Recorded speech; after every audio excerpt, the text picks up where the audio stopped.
बात है, तू बाहर आ जाता, बाहर तो किसी के बस की ना की ऐसे करते कटारिया की। कल के लव कटारिया और साई केतन के फाइट के ऊपर लव कटारिया के दोस्त एलबी साधो का भी रिएक्शन आ गया है। यस, इनके अकॉर्डिंग भी इस फाइट के अंदर लव कटारिया सही है और साई केतन गलत है, क्योंकि सबसे पहले साई केतन ने ही गाली दिया था। यस, आप खुद सुनो। सिंपल सी बात है, उसने बोला वो वाली गाली, उसने वो वाली गाली दे दी, दोनों में माँ इन्वॉल्व है। ठीक है, मैं अभी साइंटिफिक बात कर रहा हूँ, ठीक है ना। तो साई केतन की गलती, उसके बाद साई केतन वो कर दिया। अरे भाई तूने भी तो करा, ऊपर से वो करके दिखा रहा है जैसे कोई पकड़ेगा ना तो मार पीट देगा। भाई ये बिग बॉस का रूल समझ नहीं आ रहा। अरमान को बाहर कर देते तो ये एग्जाम्पल सेट हो जाता कि भैया वॉयलेंस अलाउड नहीं है। हमारे सीजन में हमें इतना छुआया करता, हमारा जी करता थूथड़ी सो जाते साढ़े मार पीट के। हमने करा नहीं करा ना, हमने तो गाली तक कंट्रोल करी भाई, एक दो बारी निकली हुई मुंह से।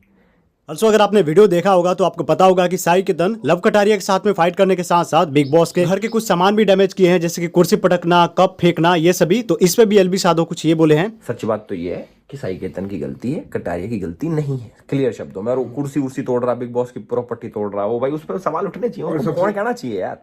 सबसे बड़ी बात यह, पर्सनल आएगा कोई भी बंदा अपनी फैमिली पे आएगा, कोई वुमन अरे गाली, अरे वैसे गाली है, चलो क्या हो गया, गाली सामने से आएगी गाली, उसने दी तुमने दे दी, खत्म ही है वो तो। मारपीट वाला सिस्टम तो मेरे को सही लगता है। और जैसे ये सीन हुआ है तो इसके ऊपर बहुत सारे लोग ऐसा उम्मीद कर रहे थे कि एलबी साधो साई केतन को बहुत कुछ बोलने वाले अपने व्लॉग के अंदर। तो उस पे भी एलबी साधो बोले हैं कि मैं बोलने को तो बहुत कुछ बोल सकता हूँ, बट मैं नहीं चाहता कि झगड़े वगैरह और भी बढ़े।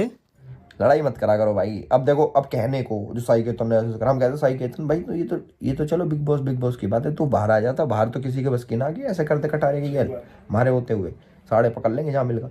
हमने कही नहीं, कही कह सकते थे हम, जैसे अब कह दी। आ जाओ हरियाणा, दिल्ली आ जाओ। हाँ यार, लड़ाई झगड़े में भाई सब कुछ नहीं रखा, स्प्रेड पीस। मैं चाहता हूँ साई केतन और कटारिया का ठीक भी हो जाए बॉन्ड भाई। मैं चाहता हूँ कि सब प्यार मोहब्बत से रहे, हम साथ साथ हैं की तरह रहे, ताकि बिग बॉस चले ही ना। सो ओवरऑल देखा जाए तो अब की बारी एलवी साधो साई केतन राव को ज्यादा कुछ नहीं बोले हैं, बट कहीं ना कहीं उनका मानना है कि इस फाइट के अंदर साई केतन की गलती है। इवन साई केतन इस घर का एक और नियम ब्रेक किए हैं कि घर के सामान को डैमेज वगैरह किए हैं। सो इसके ऊपर कहीं ना कहीं बिग बॉस को एक्शन लेना चाहिए। सो अब आप एलवी साधो की बातों से एग्री कर रहे हो या नहीं, बताना कमेंट में और वीडियो को शेयर कर देना।